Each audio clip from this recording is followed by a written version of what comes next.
The Hierophant speaks here, higher level of commitment.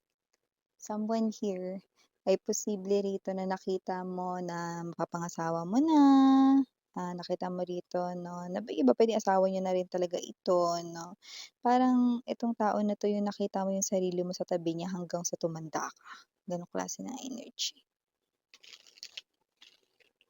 Pero nakita ko na parang ni-let go or binitiwan mo siya with the Ten of Wands energy kasi parang ang bigat na ng loob mo or ang bigat na sa dibdib na dinadala mo. Something to do with emotions, damdamin dito. Let me see. Let us figure out all together. No? Ano ba yun? Maybe wala ka na lang choice but to let him or her go. Something that had happened in the past. Please just take only what resonates. Maraming salamat po, Archangel Michael, Guardian Angels of Collective, and even their ancestors. Can we get details related to this information? Thank you so much.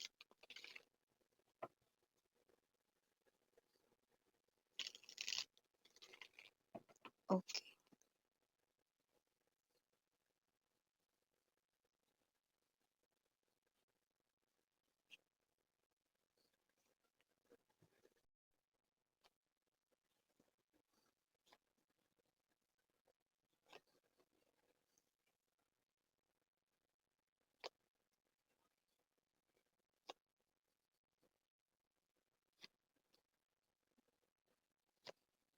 Hala ka. Anong ginawa mo sa kanya, Mare, ano? Uy, wala akong ginagawa, Miss Yana. Sure ka ba? Kasi mukhang iba yung sinasabi dito.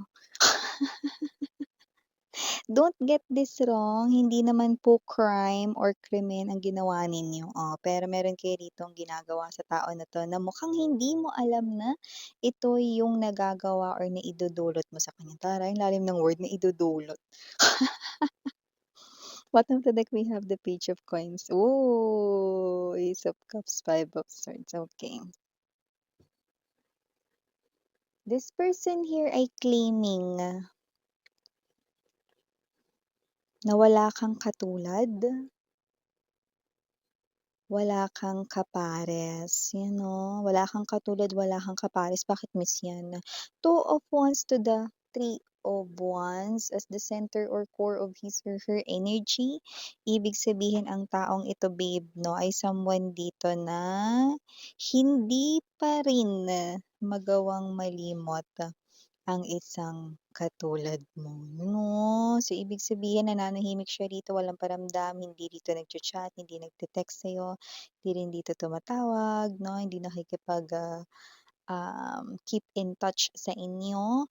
Pero patuloy pa rin kayo rito 'no, na naiisip niya rito. Hindi niya pa rin dito magawa na malimot ang isang tulad mo 'no. Sa katunayan, with the Four of Cups energy and this Knight of Pentacles 'no, mukhang nag-try siya rito 'no, na maghanap ng iba, pero wala rito 'no, na mahanap siyang kahit katulad or pumantay lang sa level mo. Ang taray 'no, anong level kaya sa dam 'to? Kasi kung sino man 'tong energy na 'to 'no, I do see may panghihinayang, sa energy niya kasi andito yung Two of Cups at Eight of Cups na parang, bakit ko ba nilisan yung relationship namin, bakit ba ako umalis, anong pumasok sa isip ko, ano bang nangyari, yan 'no. Parang binabalikan niya rito. This is the energy of someone looking back sa past 'no, at hindi lang ito sa kung sinong past iyon 'no, ang past na tinutukoy niya rito na binabalik-balikan niya ay ang nakaraan ninyong dalawa. Yun. So, bago natin pag-usapan more 'no, ang pagiging sentimental ng taong ito para sa Throwback Thursday, saktong-sakto sa araw. Throwback Thursday 'no, nitong tao na 'to, batiin muna natin everybody. Hi and hello there everyone, my name is Yan. Returning Eastern Bios ko po yaters, maraming salamat. Kung di pa alam meron pa tayong isa pang channel ha, link down below lang sa ating description box. Kaya ako interesado for more collective readings for all signs, i-click lang yan para makatambay din kayo there.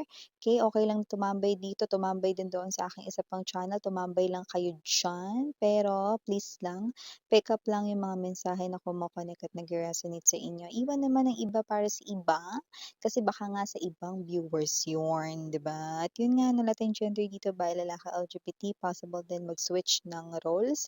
General reading kasi ito babe, na tandaan mo hindi importante ang zodiac signs, hindi importante ang gender, hindi importante ang race, religion, height, age difference 'no, lahat 'yan hindi importante. Ang pinakaimportante sa panonood ng energy at, collective readings, tarot readings ay your connection with the reading 'no. What are you really feeling about the reading? Do you feel the connection? That yun yung tamang panonood at paggamit ng tarot as your guidance. And tandaan niyo rin 'no, na wala ring time period.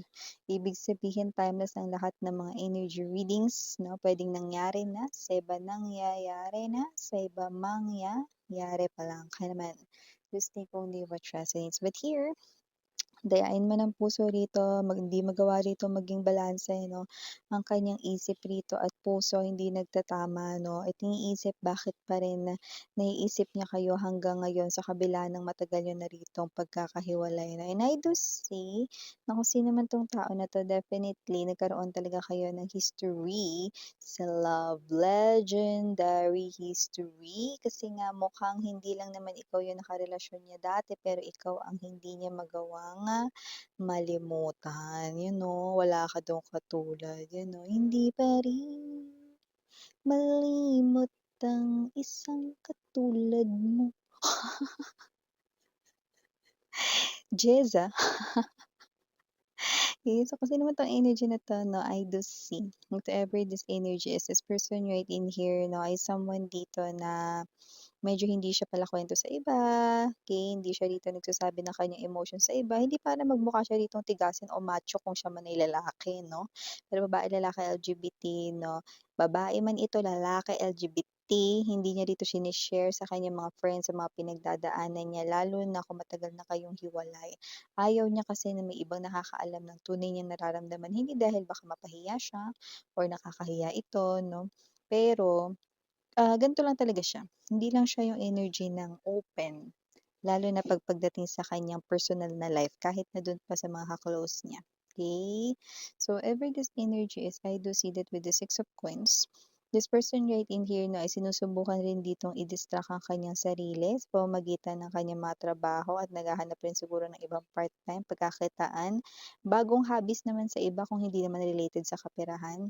Parang ginagawa niyang busy ang kanyang self para ma-distract siya sa hindi pag-iisip sa'yo. Pero lagi niya pa ring natatagpuan ang kanyang sarili sa crossroads 'no, dito kung bakit niya kayo naiisip pa din.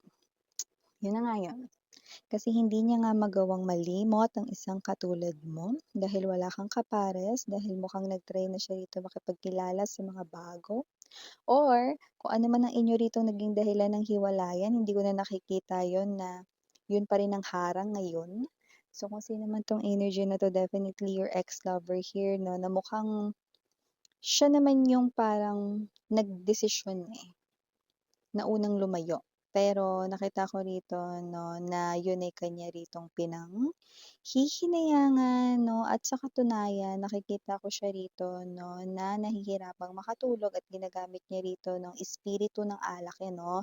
Espiritu ng alak, hindi espiritu ng glass. 'Wag 'yun, huwag kayong gagamit nun 'no, yung spirit of the glass, 'yan 'no. Pero mga babes, so siyempre gumagamit siyang baso 'di ba, para sa pag-inom ng alak 'no, spirit of the glass, ano,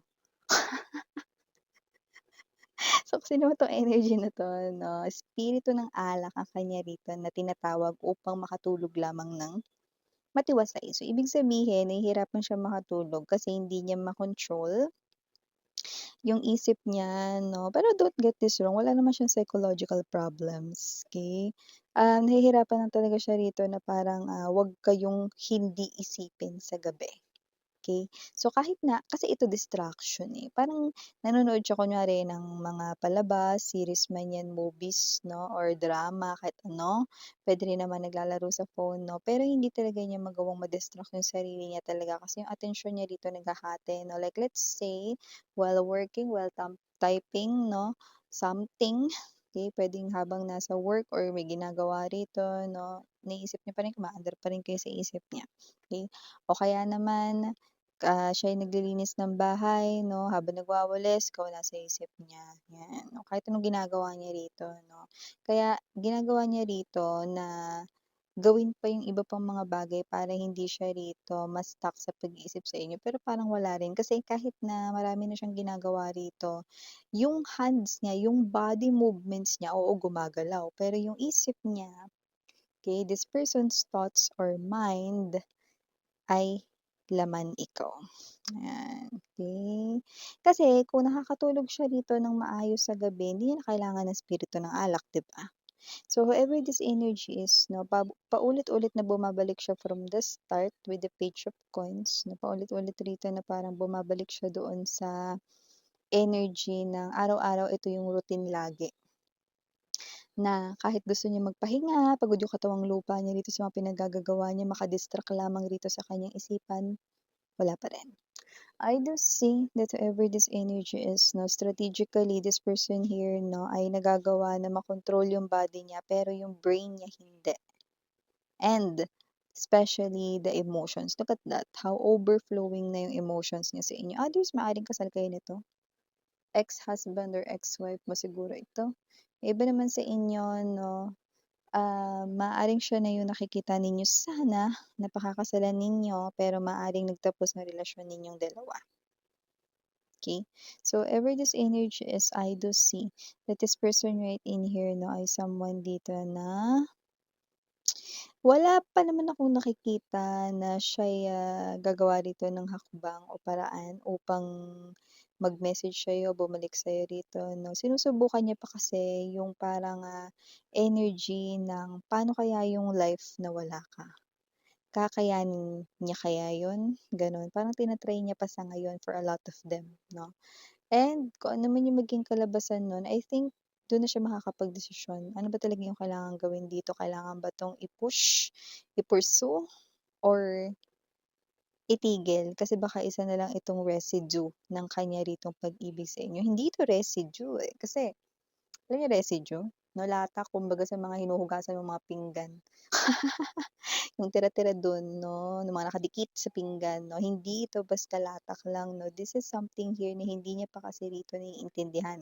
This overflowing emotions and feelings, latak, ani, this person right in here still in love with you. It's just that ang nangyari lang kasi dito, siguro akala niya hindi na ito love na strong kasi nga ang tagal niyo na ritong hiwalay at hindi kayo nagkikita. Iba naman tumatagal na kayo ritong hindi nagkikita 'no, so puwedeng lumilipas na yung mga oras dito.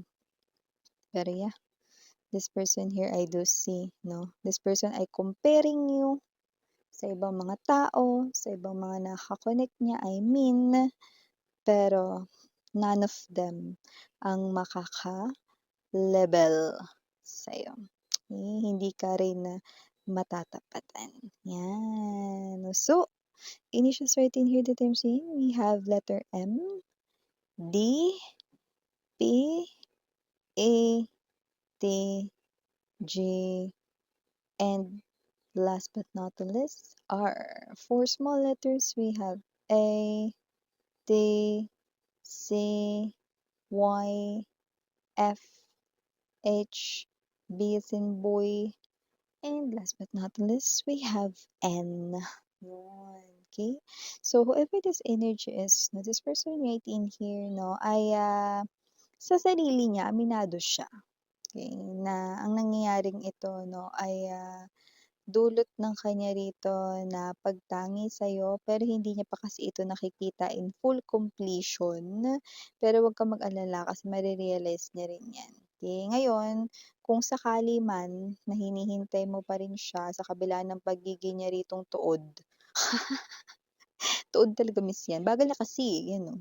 Pero kung hinihintay mo siya 'no sa kabila ng lahat ng mga hindi niya pagpaparamdam ngayon or whatsoever 'no, at nararamdaman mo na in your heart na may posibilidad na babalik pa siya, may nakikita ako ditong liwanag na, um, itong tao na 'to ay muli pa rin ditong magpaparamdam at magbabalik sa buhay mo.